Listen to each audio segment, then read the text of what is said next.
Hello and welcome to our YouTube channel BKM classes. दोस्तों, इस video में हम लोग आरआरबी एलपी 2018 में जो हुए थे एग्ज़ाम, उनके सारे यानी कि ऑल शिफ्ट के जो है साइंस के क्वेश्चंस को यहाँ पे कवर करेंगे। इसमें डिटेल एक्सप्लेनेशन के साथ जो हम लोग न्यूमेरिकल साइंस के जो क्वेश्चंस आए हैं उसको भी सॉल्व करेंगे। तो टोटल जो है देखने जाएँ तो यहाँ 500 प्लस क्वेश्चंस यहाँ पे हम लोग सॉल्व करेंगे इस सीरीज़ के माध्यम से। तो आप लोग जो है वीडियो में बने रहें लास्ट तक और देखते रहे इन सारे जो है सीरीज़ को, ताकि आपका जो है जितने भी साइंस के क्वेश्चन जो है जितने भी रेलवेज़ के एग्ज़ाम या एसएससी के एग्ज़ाम हो रहे हैं उन पे जो पूछे जा रहे हैं वो सारे क्वेश्चन जो है आपको जो है यहाँ पे क्लियर हो जाएंगे। तो चलिए स्टार्ट करते हैं पहले क्वेश्चन के साथ में। पहला क्वेश्चन है आपके सामने कि निम्नलिखित में से कौन सा जो है एक अम्ल का गुण नहीं है। यानी कि ये जितने भी सारे क्वेश्चंस आएंगे आपके सामने दो लैंग्वेज में आएंगे, एक हिंदी और दूसरा जो है इंग्लिश में, यानी कि बाइलैंग्वेज ये जो है सीरीज चलने वाला है।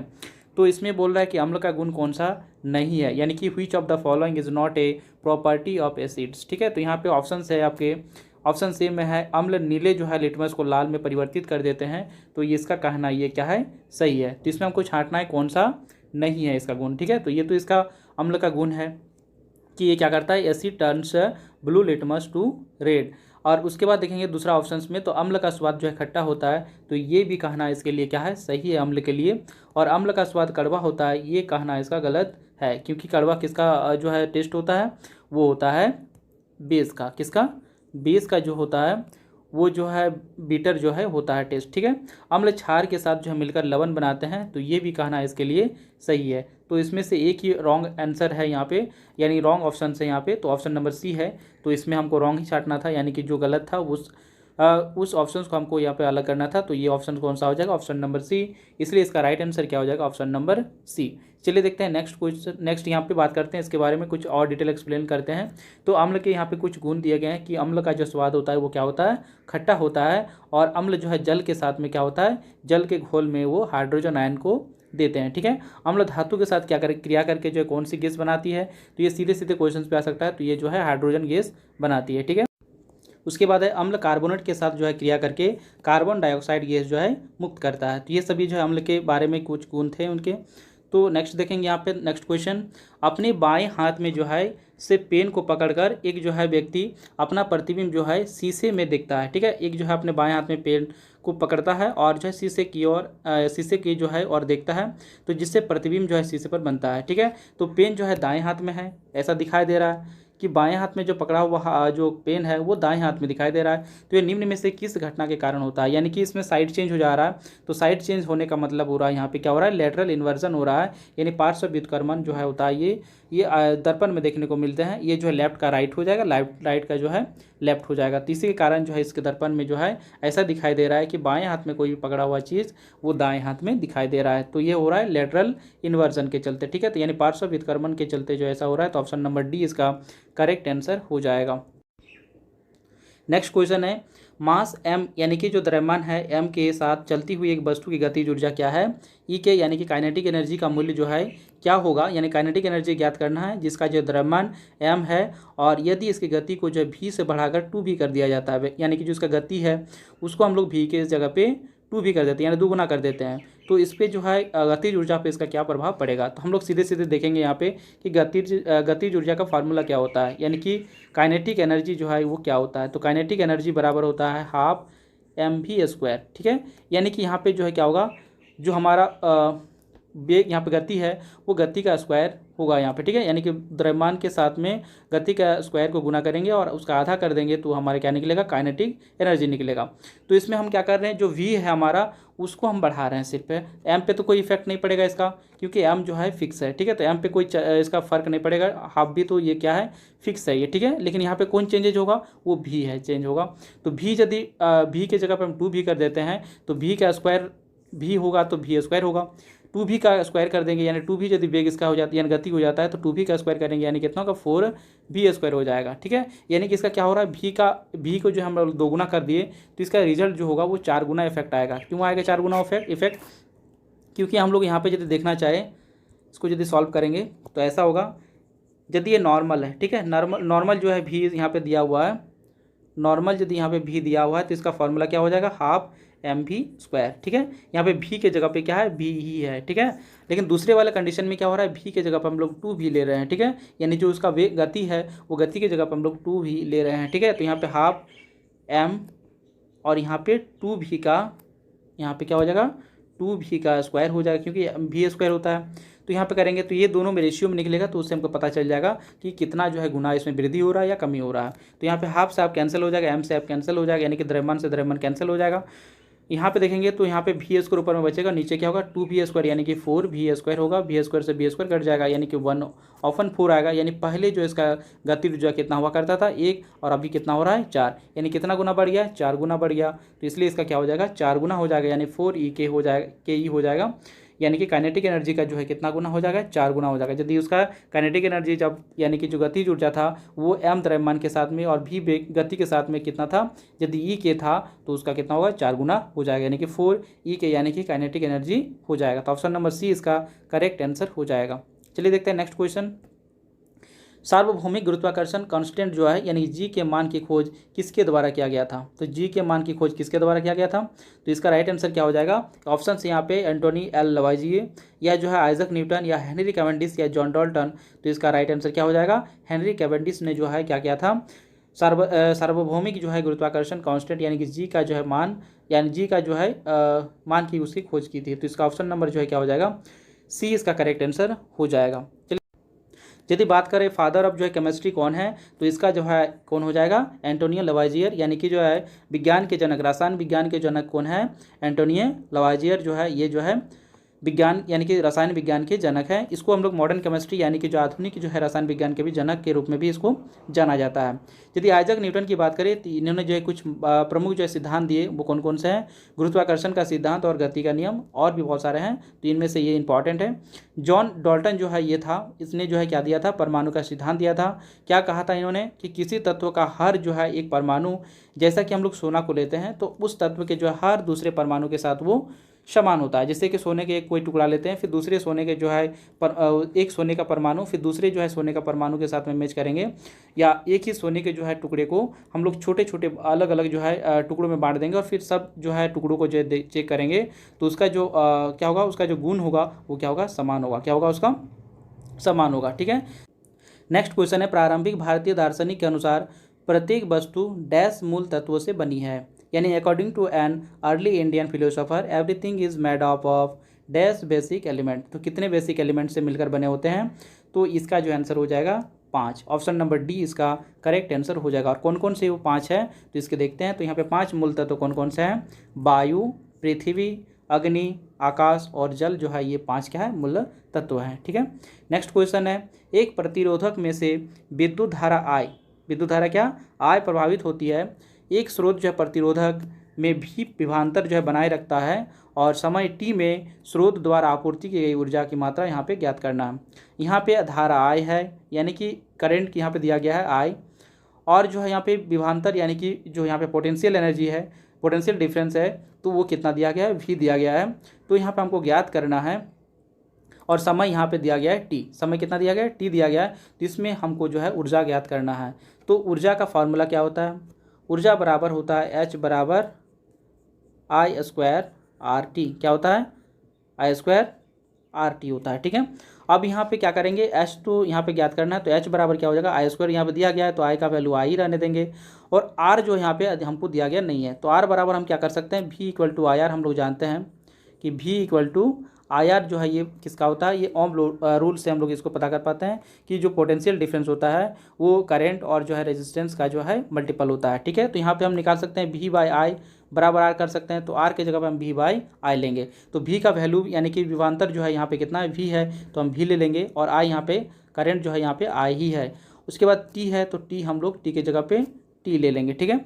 तो यहाँ पे हमको क्या दिखाई दे रहा है यहाँ पे कि H बराबर I² इंटू V/I इंटू जो है T दिखाई दे रहा है। अब I से I कैंसिल हो जाएगा, तो यहाँ पे क्या बचेगा, I into V into T, तो यानी कि H बराबर क्या हो जाएगा, IVT या VIT। ऑप्शन नंबर डी इसका करेक्ट आंसर हो जाएगा, ठीक है। तो ऑप्शन नंबर डी इसका करेक्ट आंसर हो जाएगा VIT। कहाँ से आया ये आपको पता चल गया होगा। चलिए देखते हैं हम लोग नेक्स्ट क्वेश्चन है, स्वाद का पता लगाने के लिए अभिग्राहक को क्या कहते हैं, ठीक है। तो यानी कि what are the receptors for detecting जो है टेस्ट कॉल्ड, तो उसको हम लोग क्या बोलेंगे, तो उसको हम लोग बोलेंगे गस्टेटरी जो है रिसेप्टर्स, यानी कि जो है रसवेदी जो है अभिग्राहक। इसका जो है आंसर हो जाएगा ऑप्शन नंबर ए। ठीक है, नेक्स्ट यहाँ पे देखेंगे तो गस्टेटरी जो है receptors are sensory receptors that जो है इम्पार्ट है ना the sense of taste in animal, यानी कि स्वाद जो है संबंधी रिसेप्टर जो होते हैं वो संबंधी जो है उसको रिसेप्टर्स भी कहते हैं, जो जानवरों में जो है स्वाद की भावना प्रदान करते हैं। और स्वाद जो है रिसेप्टर्स द्वारा पहचाने जाने वाले 5 जो है बुनियादी स्वाद होते हैं, वो कौन कौन से है, नमकीनपन, मिठास, तीखापन, कड़वाहट और जो है खट्टापन। ये 5 तरह के जो है स्वाद होते हैं। स्वाद जो रिसेप्टर्स जीभ और मुख गुहा के अन्य भागों में स्वाद कलिकाओं में स्थित होते हैं। आप इसको इंग्लिश में भी देख सकते हैं। चलिए यहाँ पे बात करते हैं नेक्स्ट, यहाँ पे क्वेश्चन नंबर 8। जब वस्तु को जो है पी और एफ के बीच में रखा जाता है, एक मान लेते हैं कोई भी दर्पण है, यहाँ पे कौन सा दर्पण है, अवतल दर्पण है, तो अवतल दर्पण यहाँ पे एक ड्रॉ कर लेते हैं। ठीक है, अवतल दर्पण का कौन सा परावर्तक सतह होता है, दबा हुआ, यानी कि ये वाला पार्ट क्या है, दबा हुआ, और इधर वाला पार्ट क्या है, उभरा हुआ। तो दबा हुआ पार्ट जब क्या करेगा, रिफ्लेक्शन का काम करेगा, तो यानी कि जो उसका परावर्तन का काम करेगा, तो हम उसको क्या बोलेंगे, अवतल दर्पण बोलेंगे। ठीक है, तो ये वाला यहाँ से कि ड्रॉ कर सकते हैं, तो ये लाइन हमारा क्या है, मुख्य अक्ष है। यहाँ पे हमारा क्या होगा, सेंटर ऑफ कर्वेचर, यानी कि इसमें हमारा केंद्र होगा। सेंटर और जो है पी यानी पोल जो है, पोल यानी कि जो परावर्तक सतह है उसके जहाँ पे वो मुख्य अक्ष रेखा जो है वहाँ पे जहाँ पे टकराती है उसको हम लोग पोल बोलेंगे। तो पोल और जो सेंटर को बीचों बीच में कौन बांटती है, फोकस बांटती है, तो बीचों बीच में कौन होगा, फोकस होगा। अब यहाँ पे क्या करेंगे, फोकस जैसे कि आप देखेंगे यहाँ पे प्रतिबिंब कैसे बनता है अवतल दर्पण में, तो दर्पण के जितना हम लोग सामने निकट जाएंगे वो जो है प्रतिबिंब हमारा क्या होगा, दूर भागते जाएगा। क्या होगा, वो दर्पण से वो दूर भागता जाएगा। तो यहाँ पे मान लेते हैं क्या है, अनंत है, क्या है यहाँ पे, अनंत है, और यहाँ पे क्या है, सी और ये अनंत का बीच का ये स्पेस है। ठीक है, तो मान लेते हैं हम यहाँ पे सी पे है, कोई भी वस्तु मान लेते हैं हम क्या पे, सी पे है। तो सी पे क्या होता है, कोई भी वस्तु का इमेज जो होता है वो सी पर ही बनता है और उल्टा इमेज बनता है यहाँ पे। ठीक है, और समान इमेज बनेगा। तो सी पर यदि कभी भी अवतल दर्पण के सामने कोई वस्तु को रखा जाता है तो उसका प्रतिबिंब भी जो है सी पर ही बनेगा और समान साइज का बनेगा। और जैसे जैसे हम लोग दूर भागेंगे वैसे वैसे साइज़ का जो है क्या होगा, वस्तु का साइज जो है या प्रतिबिंब का साइज जो है क्या होगा, वो प्रतिबिंब का साइज जो है धीरे धीरे घटता चला जाएगा। ठीक है, अब थोड़ा सा हम आगे की ओर बढ़ते हैं, यानी सी और एफ के बीच में, यानी सी यानी सेंटर और फोकस के बीच में जब जाते हैं तो क्या देखने को मिलेगा कि प्रतिबिंब जो है क्या होगा, यानी वस्तु हम लोग आगे की ओर ले जाएंगे, दर्पण के सामने ले जा रहे हैं, यानी प्रतिबिंब उसका जो है दर्पण से थोड़ा दूर बनेगा। यानी पहले सी में बन रहा था, अब सी से दूर में बनेगा, यानी कि अनंत और जो है सी के बीच में क्या बनेगा, इमेज बनेगा जब हम लोग सी और एफ के बीच में वस्तु को रखेंगे। ठीक है, और क्या होगा, वस्तु से छोटा हो जाएगा, वस्तु से क्या हो जाएगा, छोटा हो जाएगा। ठीक है, अब उसके बाद फिर जो है हम लोग यदि एफ पे रख देते हैं वस्तु को, यानी फोकस पर रख देते हैं, तो इसका जो प्रतिबिंब बनेगा वो कहाँ पे बन जाएगा, अनंत पे। यानी पहले बन रहा था अनंत और सी के बीच में, अब क्या बनेगा, अनंत पे बनेगा, क्योंकि थोड़ा धीरे धीरे हम लोग आगे की ओर बढ़ रहे हैं। ठीक है, अब अनंत पे जो बनेगा तो कोई भी वस्तु का जो अनंत पर बनता है प्रतिबिंब, तो वो क्या होता है, इमेज जो है बहुत ही छोटा होता है, यानी कि बहुत ही छोटा प्रतिबिंब बनेगा उसका वस्तु का। ठीक है, अब सी और एफ और जो है पी के बीच में जब लेके जाते हैं वस्तु को, तो कहीं पे भी यहाँ पे रखेंगे वस्तु को, तो इसका प्रतिबिंब जो होगा वो क्या होगा, दर्पण के पीछे बनाएगा, क्योंकि अब अनंत से आगे तो है नहीं, तो यहाँ पे क्या होगा, पीछे की ओर यहाँ पे जो है एफ और जो है पी के बीच में जब भी वस्तु को यहाँ पर रखेंगे तो ये जो है इस चीज़ को आपको याद रखना पड़ेगा, पी और एफ के बीच में यानी फोकस और जो पोल के बीच में जब भी आप वस्तु को रखते हैं तो इसका इमेज हमेशा क्या होगा, दर्पण के पीछे बनता हुआ नजर आएगा। ठीक है, यानी कि बनेगा, तो यहाँ पे क्या होगा, ये आभासी प्रतिबिंब होता है, तो इसलिए जो है इसको क्या बोलेंगे, पी और एफ जो है के बीच में जब भी वस्तु को रखा जाता है तो इसका प्रतिबिंब क्या होगा, दर्पण के पीछे बनेगा। चलिए देखते हैं नेक्स्ट क्वेश्चन। यहाँ पे यदि कोई वस्तु जो है त्रिज्या आर की वृत्ताकार पथ के चारों ओर जाने में टी समय जो है टी सेकंड का समय लेती है, तो वेग भी में से जो है किसके द्वारा दिया जाता है ना, तो वेग जो है भी निम्न में से किसके द्वारा दिया जाता है, तो इसका वेग जो है क्या होगा, है ना। यानी कि इसमें कहने का इसका मतलब ये है कि यदि इसका जो है वृत्ताकार पथ के चारों ओर घूम रहा है, तो वृत्ताकार जो वृत्त है या वृत्ताकार पथ है उसका जो त्रिज्या कितना है, आर है, और समय जो है इसमें कितना लग रहा है, टी सेकंड का समय लग रहा है, तो यानी कि भी उसका ज्ञात करना है। ठीक है, तो भी बराबर हम लोग क्या जानते हैं, भी बराबर चाल हम लोग बोल सकते हैं सीधे सीधे, तो एक तरह का चाल है ये। ठीक है, तो यहाँ पे क्या हो जाएगा, या वेग बोल सकते हैं, वेलोसिटी बोल सकते हैं, तो यहाँ पे क्या होगा, इसका दूरी कितना जो है ट्रैवल कर रहा है, तो ये जो वृत्ताकार पथ है तो इसका जो परिमाप यानी पेरीमीटर जो है क्या होता है, परिधि क्या होता है इसका, 2πr, क्या होता है इसका, 2πr होता है। तो ये हमारा दूरी निकल जाएगा पूरा एक चक्कर, यानी कि 2πr से हम लोग क्या निकाल सकते हैं, उसका डिस्टेंस निकाल सकते हैं और टाइम हमको चाहिए, तो डिस्टेंस अपॉन टाइम करने से हमको क्या मिल जाएगा, इसका वेलोसिटी मिल जाएगा। तो यानी क्या हो जाएगा इसका 2πr, वेलोसिटी क्या हो जाएगा 2πr/t। ऑप्शन नंबर जो यहाँ पे कहाँ दिख रहा है, ए में दिख रहा है, तो इसलिए इसका राइट आंसर क्या हो जाएगा 2πr/t जो है इसका क्या हो जाएगा, वेग हो जाएगा। नेक्स्ट क्वेश्चन है क्वेश्चन नंबर 10। जब हम आवधिक तालिका यानी कि आवर्त सारणी में समूह में नीचे की ओर जाते हैं तो क्या होता है, तो यानी कि सेल की संख्या में कमी होती है या घट जाती है, तो इसका कहना गलत है, सेल की संख्या में घटती नहीं है, वो बढ़ती है। ठीक है, तो यहाँ पे लिखा गया है सेल की संख्या में वृद्धि होती है या बढ़ जाती है, तो इसका राइट आंसर क्या हो जाएगा option number C, valence electron कम हो जाते हैं, तो ये भी इसका कहना भी गलत हो गया। पारमाणिक जो है आकार जो है यहाँ पे क्या हो जाता है, कम हो जाता है, तो इसका कहना भी गलत होगा। तो यहाँ पे ऑप्शन नंबर सी इसका करेक्ट आंसर हो जाएगा। एक अल्कोहल का जो है क्वथनांक 78 डिग्री सेंटीग्रेड केल्विन में, इसको जो है केल्विन पैमाने पर जो इसका तापमान कितना होगा, यदि इसका टेम्परेचर कितना है अल्कोहल का या क्वथनांक कितना है 78 डिग्री सेंटीग्रेड है, तो इसको केल्विन पैमाने पर कितना होगा। तो एक यहाँ पे यह चीज़ याद रखना पड़ेगा कि जब भी डिग्री सेंटीग्रेड को जो हम लोग केल्विन में कन्वर्ट करना होता है तो सिर्फ डिग्री सेंटीग्रेड में हम क्या कर देंगे 273 ऐड कर देंगे। तो जैसे डिग्री सेंटीग्रेड जो भी वैल्यू दिया हुआ है उसमें हम 273 जोड़ देंगे तो उसका टेम्परेचर किस में निकलेगा, केल्विन में बदल जाएगा। और यदि मान लेते हैं कोई भी केल्विन में दिया हुआ है टेम्परेचर, तो उसमें हम 273 क्या कर देंगे, घटा देंगे, तो हमको क्या मिलेगा, डिग्री सेंटीग्रेड में उसका टेम्परेचर मिल जाएगा। तो ये दोनों से आपको जो है यहाँ पे इस क्वेश्चन का आंसर निकाल सकते हैं। जैसे यहाँ पे 78 डिग्री सेंटीग्रेड है, तो 78 डिग्री और डिग्री सेंटीग्रेड को जब हम लोग केल्विन में चेंज करना होता है तो क्या करते हैं प्लस, यानी कि बड़ा से छोटा की ओर जाते हैं हम लोग, तो क्या करेंगे 273 इसमें जोड़ देना पड़ेगा। यानी कि इसको आप लोग ऐसे याद रख सकते हैं, डिग्री सेंटीग्रेड को 273 से जोड़ेंगे तो केल्विन, और केल्विन से 273 घटाएंगे तो क्या मिलेगा, डिग्री सेल्सियस में इसका जो है आंसर आएगा। तो 78 प्लस 273 करेंगे तो कितना आएगा, यहाँ पे 351, तो ये 351 क्या हो जाएगा, केल्विन हो जाएगा। तो इसका राइट आंसर क्या हो जाएगा, ऑप्शन नंबर बी हो जाएगा। 351 केल्विन जो है वो किसके बराबर होता है, 78 डिग्री सेंटीग्रेड के बराबर होता है। अब चलिए देखते हैं next question, question number 12। M कक्ष में जो है शामिल हो सकने वाले इलेक्ट्रॉनों की अधिकतम संख्या कितनी होती है, तो कितने इलेक्ट्रॉन एक सेल में रह सकते हैं, तो ये इसको जो है कैसे हम लोग डिसाइड करेंगे, 2n² फार्मूला से। कैसे, 2n² फार्मूला से। एन क्या होता है, एन जो है नंबर ऑफ सेल होता है। ठीक है, तो पहले हम लोग किससे स्टार्ट करते हैं, के से, उसके बाद एल से, उसके बाद एम, इस टाइप से आगे की ओर बढ़ते जाएंगे। ठीक है, तो के कक्षा में यदि हम लोग बोलेंगे कि कितना इलेक्ट्रॉन्स हो सकता है अधिकतम, तो 2n², यहाँ पे ये सेल को हम लोग क्या मानेंगे, पहला सेल मानेंगे, तो यानी कि एन की जगह पे 1, तो 2 × 1 का स्क्वायर यानी कितना हो गया, 2 हो गया। यानी पहला के में जो हम लोग कितना रखेंगे, 2 इलेक्ट्रॉन ही फिल कर सकते हैं अधिकतम।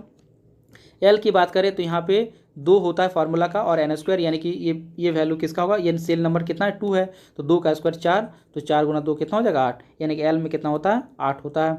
उसी टाइप से एम में यदि बात करें तो यहाँ पे इसका वैल्यू जो है कितना है, 3 नंबर, तीसरा नंबर का कक्ष चाहिए, तो 3 का स्क्वायर और गुना कितना हो जाएगा 2, यानी कि 2 × 9 हो जाएगा, यानी कितना हो जाएगा 18। 2 गुना ना करेंगे तो 18, यानी कि 18 जो इसमें क्या हो रहा है, इलेक्ट्रॉन रह सकते हैं। इसी टाइप से आप आगे भी निकाल सकते हैं, एन में कितना होगा, तो इस टाइप से इसका राइट आंसर क्या हो जाएगा, 18 इलेक्ट्रॉन इसमें जो है एम सेल में रह सकते हैं। चलिए देखते हैं नेक्स्ट क्वेश्चन।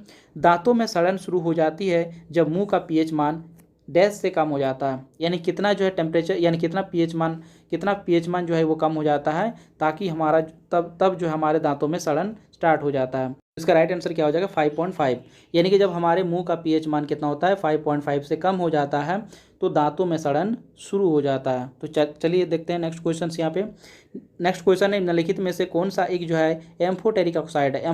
इसके ऑक्साइड जो है हम लोग जनरली जानते हैं कि जो भी मेटल ऑक्साइड होते हैं वो क्षारीय प्रकृति के होते हैं, बट यहाँ पे क्या होगा, जितने भी सारे जो है यानी कि एल्यूमिनियम जो ऑक्साइड्स हैं वो जो है अम्लीय और क्षारीय दोनों प्रकृति के पाए जाते हैं, तो इसलिए जो इसको बोलते हैं एम्फोटेरिक ऑक्साइड या उभयधर्मी ऑक्साइड के नाम से जानते हैं। तो ऑप्शन नंबर ए इसका करेक्ट आंसर हो जाएगा।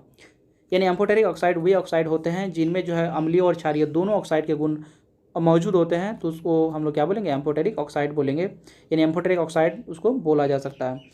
सामान्यतः अधात्विक ऑक्साइड जो है वो अम्लीय प्रकृति के होते हैं, और धात्विक जो है ऑक्साइड क्या होते हैं, क्षारीय प्रकृति के होते हैं, जो आप अभी जो आपको बताया। ठीक है, चलिए देखते हैं नेक्स्ट क्वेश्चन। डैश की प्रक्रिया में जो है लोहे को जो है जस्ता की एक कोटिंग द्वारा संरक्षित किया जाता है। तो लोहे को जो है जस्ता की कोटिंग यानी कि जिंक की कोटिंग करके जो है उसको जो है क्या करते हैं, प्रोटेक्ट करते हैं।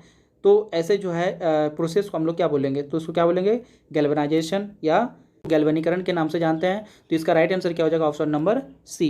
चलिए देखते हैं नेक्स्ट क्वेश्चन। मानव नरों में मूत्र और वीर्य के प्रवाह के लिए एक ही मार्ग होता है, जो जिसे जो हम लोग क्या कहते हैं, तो उसको हम लोग क्या कहेंगे, उसको हम लोग जो है मूत्र मार्ग के नाम से जानते हैं। तो इसका राइट आंसर हो जाएगा ऑप्शन नंबर सी, यानी कि यूरेथ्रा। ठीक है, नेक्स्ट क्वेश्चन से यहाँ पे, ऊपर उठाए गए हथौड़े के पास जो है क्या होता है, किस तरह का जो ऊर्जा वहाँ पे होता है, कोई भी हथौड़े को जो हम ऊपर की ओर उठा के रखे हैं तो इसमें जो है स्थितिज ऊर्जा रहती है। तो इसका राइट आंसर क्या हो जाएगा, ऑप्शन नंबर डी होगा। ठीक है, चलिए देखते हैं नेक्स्ट क्वेश्चन। उत्तक क्या है, यानी व्हाट इज ए टिश्यू। ठीक है, तो यहाँ पे टिश्यू के बारे में यहाँ पे जानकारी दिया गया है। तो इसमें से क्या होगा, यानी कौन सा ऑप्शन इसके लिए सही है, उसको हमको यहाँ पे क्या करना है, टिक आउट करना है। तो पहला ऑप्शन बोला जा रहा है कि वे कोशिकाएं जो मूल रूप से जो भिन्न होती हैं, कोशिकाएं जो यहाँ पे मूल रूप से भिन्न होती है परंतु दिखने और कार्य करने में समान होती है। तो इसका कहना क्या हो जाएगा, गलत हो जाएगा, क्योंकि उत्तक जो होता है वो एक ही प्रकार के जो है कोशिकाओं से मिलकर बने होते हैं और वे जो है एक ही तरह के कार्य को करते हैं। ठीक है, तो यहाँ पे ऑप्शंस, यहाँ पे बी नंबर में फिर बोल रहा है, वे कोशिकाएं जो मूल रूप से दिखने और कार्य करने में भिन्न होते हैं। तो कार्य तो भिन्न नहीं करेगा, सेम ही कार्य करेगा और सेम ही जो है कोशिकाओं से मिलकर बना होता है, एक ही तरह के कोशिकाओं से मिलकर बना होता है। यानी वे कोशिकाएं जो मूल रूप से दिखने और कार्य करने में जो है समान होता है, उसको हम लोग क्या बोलेंगे, उत्तक बोलेंगे। तो यानी कि व्हिच आर, यानी कि यहाँ पे बोलेंगे कि cells which are similar in origin, यानी कि एक ही जगह से, यानी जिस कोशिका से मिलकर बना होता है एक ही तरह का कोशिका होना चाहिए, उसका काम भी जो है क्या होना चाहिए, एक ही जैसा काम होना चाहिए, तभी हम उसको क्या बोलेंगे, उत्तक का नाम देंगे। फिर नेक्स्ट ऑप्शन बोल रहा है, वे कोशिकाएं जो मूल रूप से समान होती है परंतु दिखने और कार्य करने में भिन्न होते हैं। तो इसका कहना भी गलत हो जाएगा, यानी कि ऑप्शन नंबर सी यहाँ पे क्या है, करेक्ट है। चलिए देखते हैं नेक्स्ट क्वेश्चन। यदि कंडक्टर का प्रतिरोध दोगुना कर दिया जाए, कोई भी कंडक्टर है, चालक है, उसका हम लोग प्रतिरोध को जो है दोगुना कर दिया जा रहा है, तो विद्युत धारा जो है आधी हो जाती है। विद्युत धारा क्या हो जाती है, आधी हो जाती है। और ये जो है किस कारण से हो रहा है, ऐसा जो है किस कारण से हो रहा है कि यदि हम लोग क्या करते हैं, प्रतिरोध को दोगुना कर देते हैं, तो जो धारा होता है, विद्युत धारा होता है, वो आधी हो जाता है। तो हम लोग एक चीज़ पढ़े हैं कि जो भी यहाँ पे ओम्स का लॉ जानते हैं, वो V इक्वल टू क्या होता है, IR होता है। क्या होता है, V इक्वल टू IR होता है। अब इसको फिर से इसको जो है इधर उधर करते हैं, यानी कि जो है R बराबर जब निकालते हैं तो V बाई क्या होगा, I होगा। तो यहाँ पे क्या देखने को मिल रहा है कि R जो है ये इन्वर्सली प्रोपोर्शनल है किसका, करंट का। करंट जो है नीचे आ रहा है, यानी कि R यदि बढ़ता है तो यहाँ पे I क्या होगा, घटेगा, या I जो है घटता है तो R यहाँ पे क्या होगा, बढ़ेगा। तो इस टाइप से यहाँ पे क्या चलता है, इन्वर्सली प्रोपोर्शनल का यहाँ पे चलता है, व्युत्क्रमानुपाती चलता है ये। तो इसीलिए यहाँ पे क्या होगा, तो यहाँ पे इसीलिए बढ़ रहा है कि प्रतिरोध दोगुना कर दे रहे हैं, तो ये उसका सेम तरह का जो है यहाँ पे 1/2 हो जाएगा, यानी आधा हो जाएगा। यहाँ पे 2 हो रहा है, 2/1, फिर उसका उल्टा हो जाएगा तो 1/2, इसीलिए जो यहाँ पे आधा हो जा रहा है। तो इसी कारण से ऐसा हो पा रहा है। तो यानी कि इसका रूल क्या है, किसके कारण हो रहा है, V इक्वल टू IR के चलते ऐसा हो रहा है। तो V इक्वल टू IR कहाँ पे है, V इक्वल टू IR यहाँ पे देखने को मिलेगा, यानी I बराबर V/R। इसको यहाँ पे फिर से यदि लिख सकते हैं तो क्या हो जाएगा, I बराबर क्या हो जाएगा, VR, क्या हो जाएगा, V/R। I बराबर क्या हो जाएगा, V/R यहाँ पे हो जाएगा। तो ऑप्शन यहाँ पे बी में दिया गया है, तो इसलिए इसका राइट आंसर क्या हो जाएगा, ऑप्शन नंबर बी। चलिए देखते हैं नेक्स्ट क्वेश्चन। एक प्रकार के अलैंगिक जो है प्रजनन को पहचाने जिसमें जड़, तने और पत्तियों जैसे पौधों के कुछ हिस्सों के माध्यम से प्रजनन शामिल होता है। यानी identify a type of asexual reproduction which involves जो है reproduction through parts of a plant such as root, stem and leaves. यानी कि जो है एक प्रकार का जो अलैंगिक जनन है, इनमें से कौन सा पहचानना है, जो है जड़, तना और पत्ती जैसे जो है पौधों के कुछ हिस्से के माध्यम से प्रजनन करता है। तो इसका राइट आंसर क्या हो जाएगा, वनस्पतिक प्रजनन, यानी कि वेजिटेटिव जो है प्रोपगेशन जो है इसका राइट आंसर हो जाएगा। विखंडन नहीं होगा, अणुओं का विभाजन भी नहीं होगा, मुकुलन भी नहीं होगा। तो इसका राइट आंसर क्या हो जाएगा, ऑप्शन नंबर बी। ठीक है, वनस्पतिक प्रजनन जो है ये होता है जड़, तने और पत्तियों द्वारा इसका प्रजनन जो होता है उसको हम लोग बोलते हैं वनस्पतिक प्रजनन। तो यहाँ पे क्या देखेंगे, लैंगिक जनन और अलैंगिक जनन में अंतर देखेंगे। पहला यहाँ पे अंतर है यहाँ पे कि अलैंगिक जनन में जो है एक जनक की आवश्यकता होती है, लेकिन जो लैंगिक जनन होता है उसमें 2 जनकों की आवश्यकता होती है। नेक्स्ट यहाँ पे दूसरा है कि अलैंगिक जनन में युग्मक का निर्माण नहीं होता है, जबकि लैंगिक जनन में युग्मक का निर्माण होता है। ठीक है, तीसरा जो है डिफरेंस यहाँ पे क्या है कि अलैंगिक जनन में जो है निषेचन नहीं होता है, लेकिन लैंगिक जनन में निषेचन होता है। चौथा देखेंगे तो अलैंगिक जनन में जो है उससे जो है क्या होता है, नई जाति का विकास नहीं होता है, लेकिन जो है लैंगिक जनन से क्या होता है, नई जाति का विकास होता है। पांचवा यदि डिफरेंस देखेंगे तो अलैंगिक जनन में जो है लैंगिक जनन की अपेक्षा कम समय लगता है। अलैंगिक जनन में जितना समय लगता है लैंगिक जनन की अपेक्षा अलैंगिक जनन में जो है कम समय लगता है लैंगिक जनन से। ठीक है, चलिए देखते हैं नेक्स्ट यहाँ पे खाद्य पदार्थों का ऑक्सीकरण जो है होने से रोकने के लिए निम्न में से कौन सा जो है गैस यहाँ पे उपयोग में लाता है या मिलाया जाता है उसमें, या हाँ रखा जाता है, कौन सी गैस उसमें भरा जाता है। तो इसमें जो है क्या हो जाएगा, नाइट्रोजन। ऑप्शन नंबर बी इसका करेक्ट आंसर हो जाएगा। यानी कि कोई भी खाद्य पदार्थ उसको जो ऑक्सीकरण जो है उसका ऑक्सीकरण होने से बचाने के लिए उसमें नाइट्रोजन गैस जो है डाला जाता है। ठीक है। व्यवस्थित वस्तुओं की वह प्रकृति जो उसे स्थिर या समान गति से गतिमान रहने के लिए प्रवृत्त करता है क्या कहलाता है। तो इसका राइट आंसर क्या हो जाएगा। इंग्लिश में यदि बात करें तो द टेंडेंसी ऑफ अनडिस्टर्ब्ड जो है object to stay at rest और to keep moving with the same velocity is called, क्या बोलेंगे इसको, जड़त्व बोलते हैं। ऑप्शन नंबर ए इसका करेक्ट आंसर हो जाएगा, जिसको हम लोग प्रथम नियम के नाम से जानते हैं। गति का प्रथम नियम क्या बोलता है कि जो भी गतिमान वस्तु कोई भी गतिशील वस्तु यदि है तो वो गति में ही रहना चाहता है जब तक कि उस पर कोई बाह्य बल काम न करे, और कोई भी स्थिर वस्तु चाहे स्थिर तब तक रहेगी जब तक कि उस पर कोई उस पर जो है क्या होगा, बल जो है उसमें ना लगाया जाए, यानी कि कोई भी असंतुलित बल उस पर ना लगाया जाए। ठीक है। नेक्स्ट क्वेश्चन है, रासायनिक गुणों में से मेंडलीफ ने कौन से तत्वों द्वारा बनाए गए यौगिकों पर ध्यान केंद्रित किया था। तो इसका राइट आंसर क्या हो जाएगा, हाइड्रोजन और ऑक्सीजन पर जो है ये ध्यान केंद्रित किया था। तो ऑप्शन नंबर ए इसका करेक्ट आंसर हो जाएगा। निम्नलिखित में से कौन सा एक परजीवी के रूप में पौधे से पोषण प्राप्त करता है, यानी इसको हम लोग बोल सकते हैं एक तरह का क्या है, ये जो है दूसरों पे डिपेंडेंट रहता है ना, ये परजीवी है। तो परजीवी पौधा कौन सा है इसमें से, ये आपको पहचान सकते हैं फोटो से। तो ये कौन है, अमरवेल है, यानी कि कसकट्टा है। ठीक है। तो ऑप्शन नंबर जो है इसका सी राइट आंसर हो जाएगा। यानी अमरवेल जो है क्या करता है, पौधों से पोषण प्राप्त करता है, एक परजीवी पौधा है। ठीक है। प्रोपेन का आणविक सूत्र क्या होता है। तो प्रोपेन का आणविक सूत्र क्या होता है, C3H8। क्या होता है, C3H8। ठीक है। तो C3H8 जो है इसका राइट आंसर हो जाएगा। ठीक है। अब बात करते हैं हाइड्रोकार्बन की, क्योंकि C3H8 जो है कि हाइड्रोकार्बन ही है, प्रोपेन जो है एक हाइड्रोकार्बन ही है, यानी कि हाइड्रोजन और कार्बन जिसमें मिला रहता है उसको हम लोग क्या बोलेंगे, हाइड्रोकार्बन। तो वही चीज़ यहाँ पर लिखा गया, केवल कार्बन और हाइड्रोजन परमाणु से बने यौगिक को क्या बोलेंगे, हाइड्रोकार्बन कहा जाता है। यानी कि कंपाउंड्स मेड ऑफ ओनली जो है carbon and hydrogen atoms are called hydrocarbons. यदि बात करें संतृप्त जो है हाइड्रोकार्बन्स की, इसको जानकारी रखना जरूरी है क्योंकि आगे ये काम आ सकता है। तो इसके बारे में जानेंगे। तो वे हाइड्रोकार्बन जिसमें जो है कार्बन परमाणु एकल बंधित होते हैं, मतलब उसमें सिर्फ सिंगल बॉन्ड मिलेगा, तो उसको हम बोलते हैं संतृप्त हाइड्रोकार्बन। क्या बोलेंगे उसको, संतृप्त हाइड्रोकार्बन कहेंगे। संतृप्त हाइड्रोकार्बन को जो है एल्केन या पैराफिन भी कहा जाता है। एल्केन ग्रुप के जितने भी तत्व हैं या एल्केन ग्रुप के जितने भी हैं वो सभी जो है संतृप्त हाइड्रोकार्बन के अंतर्गत आते हैं। तो एल्केन का सामान्य सूत्र क्या होता है, CnH2n+2, यानी कि कार्बन जो है जितना होगा, यदि हम इसमें H2n+2, यदि कार्बन यहाँ पे क्या करते हैं, एक पुट कर देते हैं तो यहाँ पे कार्बन 1 हो जाएगा, और यहाँ पे 2n यानी कि 2 × 1, तो H जो है कितना होगा 2, और इधर 2 तो कितना होगा 4, तो C1H4 या CH4। तो CH4 जो होगा इससे फार्मूला निकाल सकते हैं, एल्केन का ये है। तो एल्केन के फार्मूला से हम लोग जो है मीथेन का हम लोग क्या कर सकते हैं, फार्मूला ज्ञात कर सकते हैं। तो वही यहाँ पे दिया गया है। नेक्स्ट यहाँ पे देखेंगे असंतृप्त हाइड्रोकार्बन की। तो वे हाइड्रोकार्बन जिनमें जो है कार्बन परमाणु या तो 2 या 3 जो है बंधित होते हैं, यानी 2 अबंध या त्रिअबंध जो है उसमें पाए जाते हैं, उसको हम लोग बोलते हैं असंतृप्त हाइड्रोकार्बन। ठीक है। तो यहाँ पे इसका फार्मूला क्या होता है, इसको हम लोग द्विअबंध जो होगा जिसमें द्विबंध यानी कि 2 बंध पाया जाता है, द्विबंध पाया जाता है, उसको हम लोग उस वैसे हाइड्रोकार्बन को हम लोग बोलेंगे एल्किन, और जिसमें 3 पाया जाता है उसको हम लोग क्या बोलेंगे, एल्काइन। ठीक है। तो इसका फार्मूला भी यहाँ पे दिया गया है कि CnH2n ये जो है एल्किन का है, और जो है एल्काइन का क्या होता है, CnH2n-2 होता है। ठीक है। इसको आपको ध्यान में रखना है। नेक्स्ट क्वेश्चन है, ध्वनि जो है हवा में 333 मीटर पर सेकंड की चाल से यात्रा करती है। तो इस प्रकार 1 सेकंड में 333 मीटर की दूरी को या दूरी की जो है डैश द्वारा यात्रा करती है। तो ये जो है विक्षोभ से या डिस्टर्बेंस से जो है ये क्या करती है, यात्रा को पूरी करती है। ठीक है। चलिए देखते हैं नेक्स्ट यहाँ पे, ध्वनि तरंगे जो है अनुदैर्ध्य तरंगे होती है, और जो प्रकाश तरंगे अनुप्रस्थ तरंगे होती है, जिनमें माध्यम का कण जो है उसके प्रसार की दिशा के समांतर जो है क्या करता है, कंपन करता है, कंपन करेगा समांतर में। ठीक है।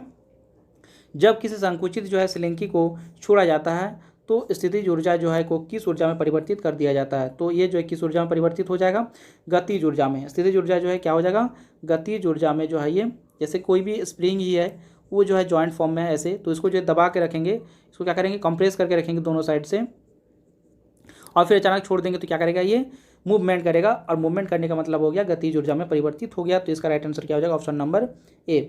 साइकिल की सवारी करते समय जो है निकलने वाली ऊर्जा निम्न में से जो है किस रूप में नहीं होती है। तो इसका राइट आंसर क्या हो जाएगा, रासायनिक ऊर्जा इसका राइट आंसर हो जाएगा ऑप्शन नंबर डी। और रासायनिक अभिक्रिया जो है यहाँ पे, रासायनिक ऊर्जा जो यहाँ पे नहीं बनता है, बाकी यहाँ पे यांत्रिक ऊर्जा बनता है, क्योंकि यहाँ पे मशीन से है, क्योंकि साइकिल भी एक तरह क्या है, मशीन है, तो इससे मशीन से जो है यांत्रिक ऊर्जा निकलेगा। गतिज ऊर्जा क्योंकि हम उसको स्पीड में लाते हैं या मूवमेंट करवाते हैं, तो इसलिए गतिज ऊर्जा उसमें है। ऊष्मीय ऊर्जा क्योंकि उसमें जो हमको हीट प्रोड्यूस होता है, इसलिए उसमें ऊष्मीय ऊर्जा भी होती है। नेक्स्ट क्वेश्चन है, निम्नलिखित में से कौन सा फूल के केंद्र में मौजूद होता है, यानी कि व्हिच ऑफ द फॉलोइंग जो है is present in the centre of the flower. तो इसका क्या हो जाएगा आंसर, कार्पेल या अंडप जो है इसको बोल सकते हैं। तो अंडप जो है क्या होता है, फूलों के बीचों बीच में होता है।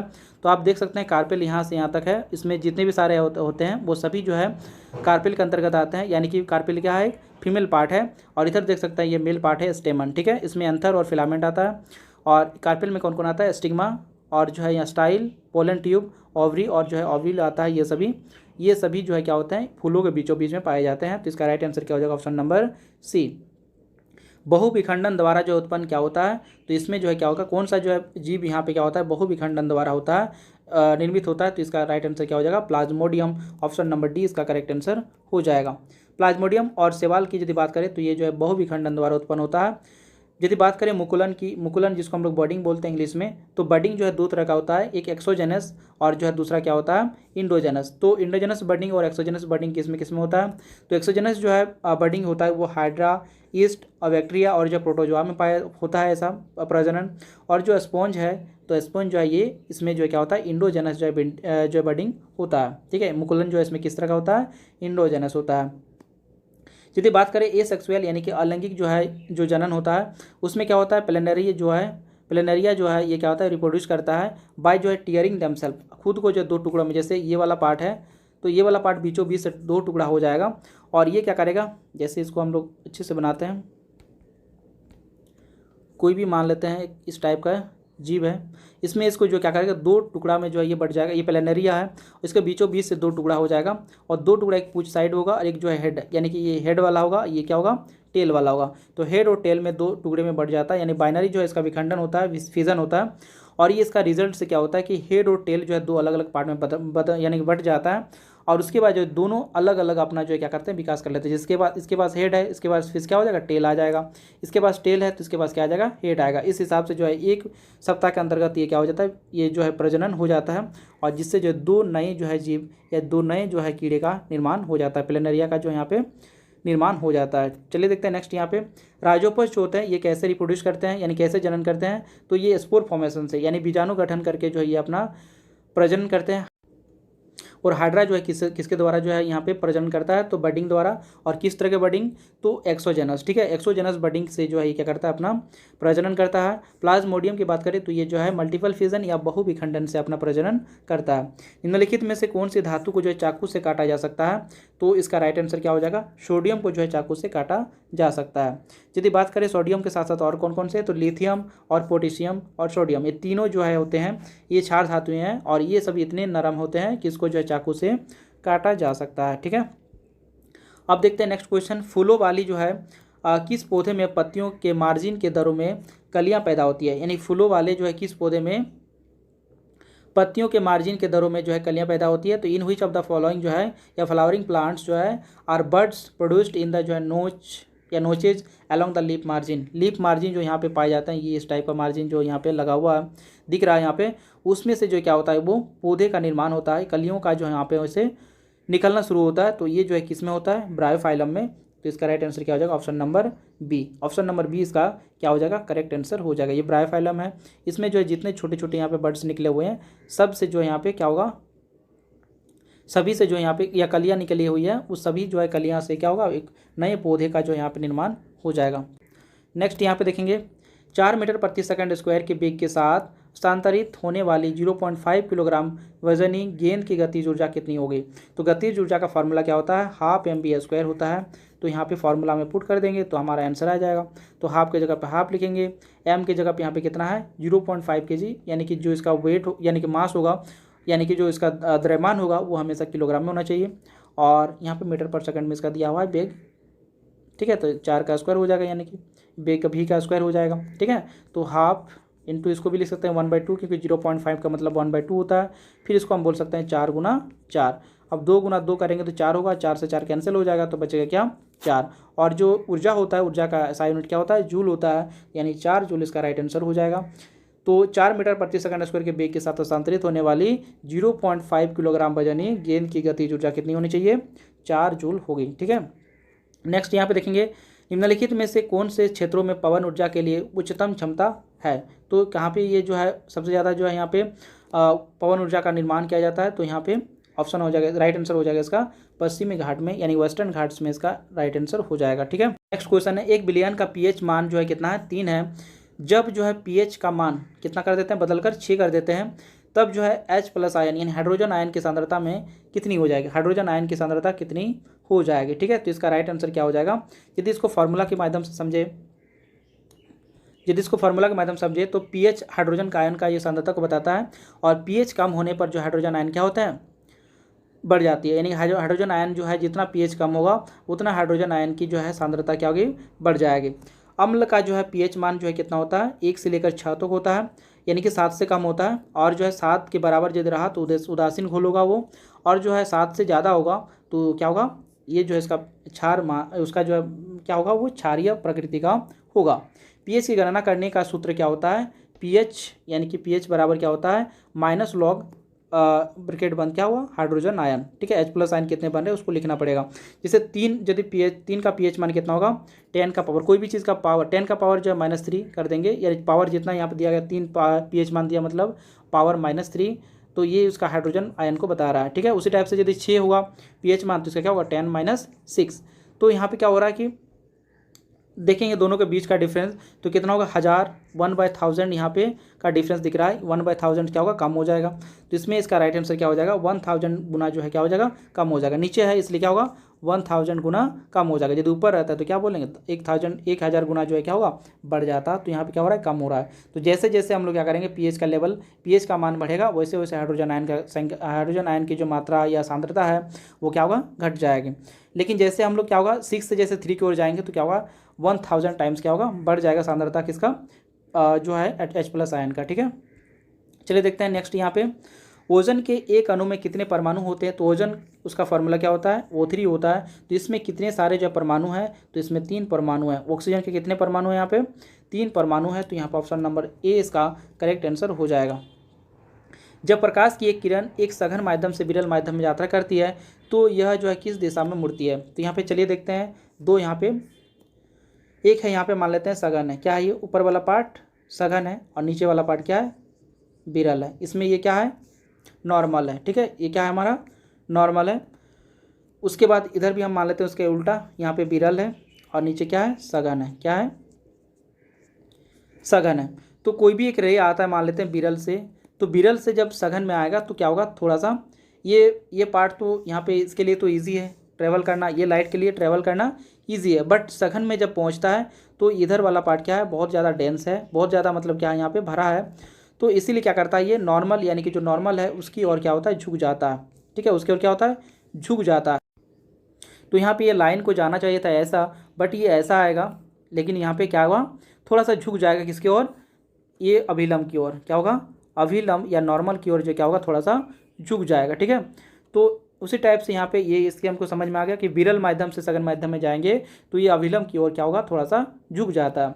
उसी टाइप से सघन माध्यम में आ रहे हैं तो सघन माध्यम ये है, तो सघन माध्यम में जब आते हैं तो और विरल माध्यम में जब इंटर करते हैं तो क्या होता है, ये अभिलंब से दूर चले जाती है। ठीक है, ऐसे इसको आना चाहिए था, बट यहाँ पे ऐसे आएगा। ठीक है, ऐसा आएगा ये, तो ये इसको सीधे सीधे आना चाहिए था ऐसे, लेकिन ये क्या करेगा, ये अभिलंब जो है, अभिलंब से ये क्या करेगा, दूर चल जाएगा। ठीक है, अभिलंब से क्या होगा, दूर चला जाएगा। तो इसी यानी कि ऐसे चीज़ों को आपको याद रखना है कि सघन से विरल में जाएगा तो क्या होगा, यहाँ पे अभिलंब से दूर जाती है, और जो है यहाँ पे विरल से सघन में आएगा तो अभिलंब की ओर झुक जाती है। ठीक है, तो यहाँ पे बोला गया क्या, सघन से विरल में, तो सघन से विरल में जाएंगे तो क्या होगा, अभिलंब से दूर चला जाएगा, तो अभिलंब से दूर जाएगा। तो यहाँ पे बोल रहा है कि अभिलंब से दूर जाएगा और धीमी हो जाती है, तो इसका कहना गलत है।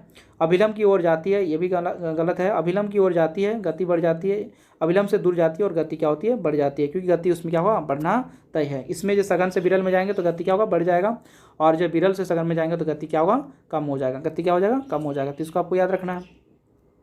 ओम के नियम के अनुसार जो है यदि करंट I बढ़ता है और संभावित भी स्थिर रहता है, यानी कि V इक्वल टू क्या हम लोग जानते हैं, IR होता है, या इसको बोल सकते हैं I बराबर क्या होता है V/I होता है। ठीक है, तो यहाँ पे बोला जा रहा है कि V यहाँ पे क्या है कांस्टेंट है, V क्या यहाँ पे स्थिर है, तो V से हमको कोई मतलब लेना देना है नहीं।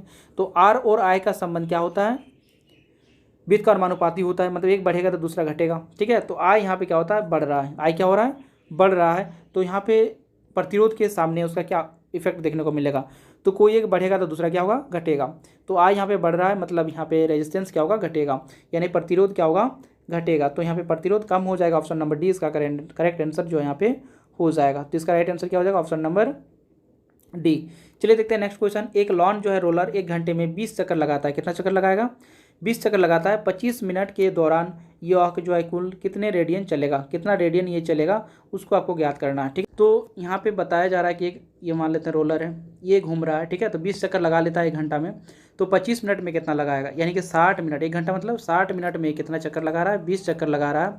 तो 25 मिनट में कितना चक्कर लगाएगा, तो 25 गुना 20 बटा, कंपेयर करने का तरीका सिखाया है, 20 बटा 60 हो जाएगा, यानी कि 3 से कटेगा तो 25 बटा 3 चक्कर ये क्या कर लेगा लगा लेगा, कितना मिनट में 25 मिनट में। तो एक चक्कर यदि लगाता है तो ये कितना डिग्री का एंगल बनाएगा 360 डिग्री का।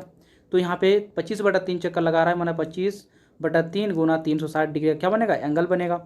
तो हम लोग जानते हैं यहाँ पे आपको याद रखना है कि एक डिग्री जो होता है उसमें कितने जो है 1 डिग्री एंगल में कितने जो है रेडियन बनते हैं, तो π/180 क्या बनता है π/180 जो है रेडियन। ठीक है, π/180 रेडियन, ये आपको याद रखना है। 1 डिग्री में कितना होता है π/180 रेडियन होता है, तो आपको रेडियन में ही याद करना है। तो आपको डिग्री यहाँ पे पता चल गया कितना डिग्री होगा, तो उसको हम लोग क्या कर देंगे π/180 से गुना कर देंगे, तो क्या निकलेगा रेडियन में, क्योंकि 1 डिग्री में इतना, तो इतना डिग्री में कितना होगा उतना गुना π/180। ठीक है, तो 25 बट्टा जो है 3 गुना 360 डिग्री और गुना π/180। ठीक है, तो यहाँ पे 180 से काट देंगे 2 बार में, तो यहाँ पे 2 आ जाएगा 360 है ना, 180 का टेबल 2 बार में काटेंगे तो 360 आ जाएगा, यानी 25 गुना 2 ऊपर में दिखेगा तो 50 हो गया, और नीचे ऊपर में पाई और नीचे में 3, तो 50 π/3, तो ऑप्शन नंबर इसका बी करेक्ट आंसर हो जाएगा। आपको याद रखना ये यहाँ पे फॉर्मूला कि 1 डिग्री में π/180 जो है रेडियन होता है। ठीक है, हीलियम को जो है छोड़कर सभी नोबल गैसों में बाहरी सेल में कितने इलेक्ट्रॉन होते हैं, तो हीलियम को छोड़कर जितने भी सारे नोबल गैस हैं सबके बाहरी सेल में जो है कितने होते हैं 8 होते हैं। कितना होते हैं 8, यानी उसके ऑक्टेट जो होते हैं वो पूरा होते हैं। ठीक है, हीलियम में कितना होता है 2 होता है, तो ये क्या होता है अपवाद में है। ठीक है, ये भी एक अक्रिय गैस है, लेकिन ये जो है क्या है इसके बाहरी कक्षा में जो है कितने हैं 2 इलेक्ट्रॉन ही मौजूद हैं। ठीक है, चलिए देखते हैं नेक्स्ट क्वेश्चन।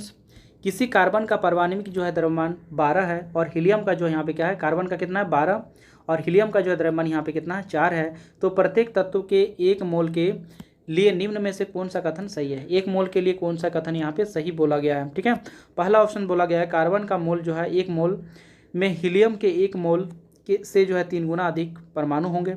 ये कहना इसके लिए क्या है गलत है कि कार्बन का 1 मोल जो है वो हीलियम के 1 मोल से 3 गुना अधिक परमाणु होंगे उसमें, ये कहना इसके लिए क्या है गलत है। तो ऑप्शन से इसका सही आंसर नहीं होगा। नेक्स्ट ऑप्शन देखते हैं, तो हीलियम का 1 मोल जो है कार्बन के 1 मोल से जो है 3 गुना अधिक परमाणु होंगे, तो इसका कहना भी क्या है गलत है।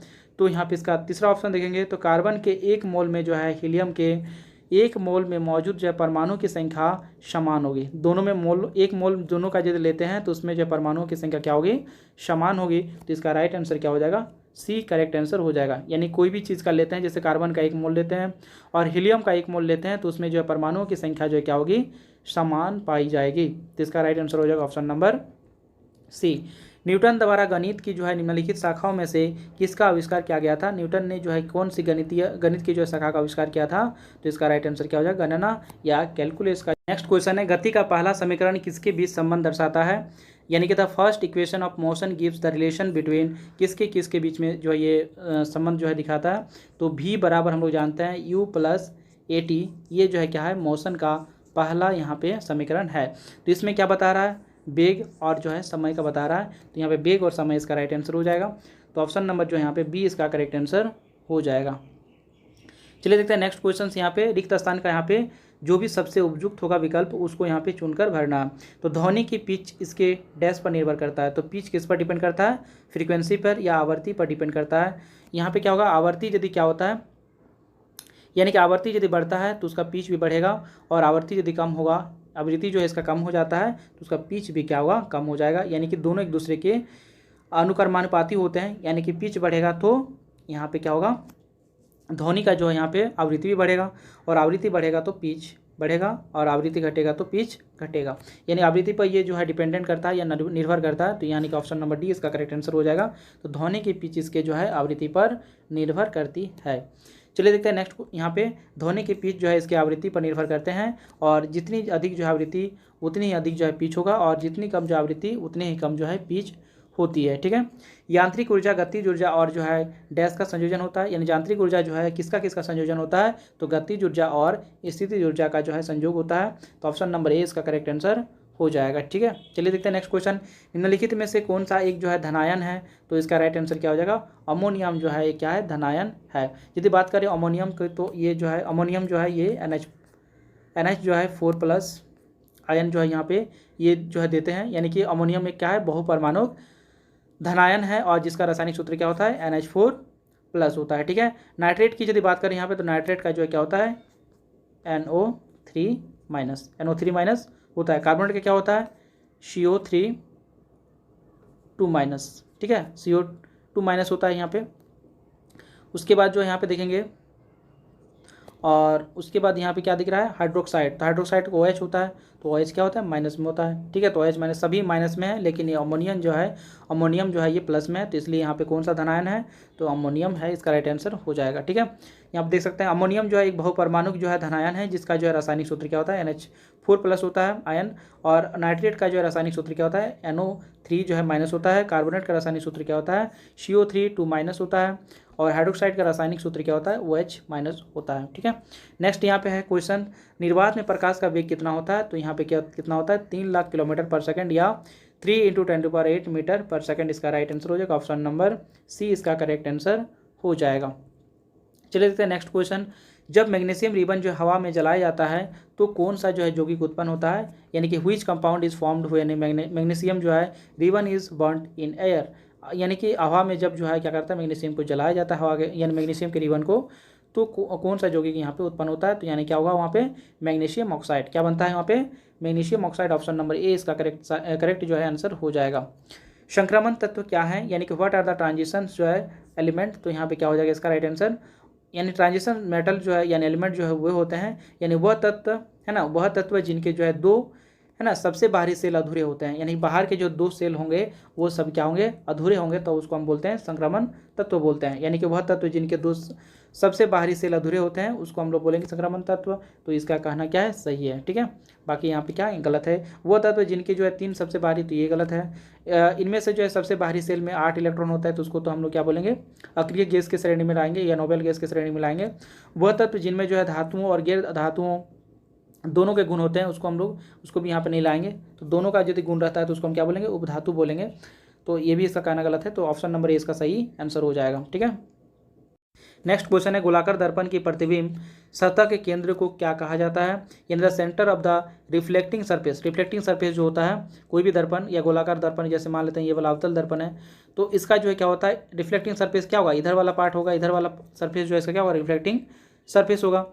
जहाँ जो है मुख्य फोकस लाइन जो है क्या होती है, या मुख्य अक्ष जो है जहाँ से मिलते हैं दर्पण के जिस जो है जगह पर, उसको हम लोग क्या बोलते हैं, उसको हम लोग बोलेंगे दर्पण का जो है केंद्र बोलेंगे। और दर्पण के केंद्र जहाँ पे होते हैं उसको हम लोग क्या बोलेंगे, यहाँ पे ध्रुव बोलेंगे। क्या बोलेंगे उसको, ध्रुव या पोल बोलते हैं। तो ऑप्शन नंबर ए इसका करेक्ट आंसर हो जाएगा। दोस्तों इस वीडियो में हम लोग 50 क्वेश्चन ही सॉल्व करेंगे। आगे जो हम लोग 51 से स्टार्ट करेंगे, टोटल जो है यहाँ पे एक्सप्लेन करेंगे और उसको जो अच्छे से हम लोग देखेंगे, ताकि आपके जितने भी आने वाले एग्जाम होंगे उसमें आपको बहुत ही फायदेमंद होंगे, बहुत ही ज़्यादा जो है मतलब आपको बेनिफिट होगा। तो वीडियो यदि अच्छा लगे तो प्लीज़ लाइक करें, शेयर करें और सब्सक्राइब करें। साथ ही बेल आइकन भी ऑन कर ले, जिससे आपको हर वीडियो का नोटिफिकेशन सबसे पहले पहुंच पाए। तो चलिए मिलते हैं अगले वीडियो में, तब तक के लिए धन्यवाद।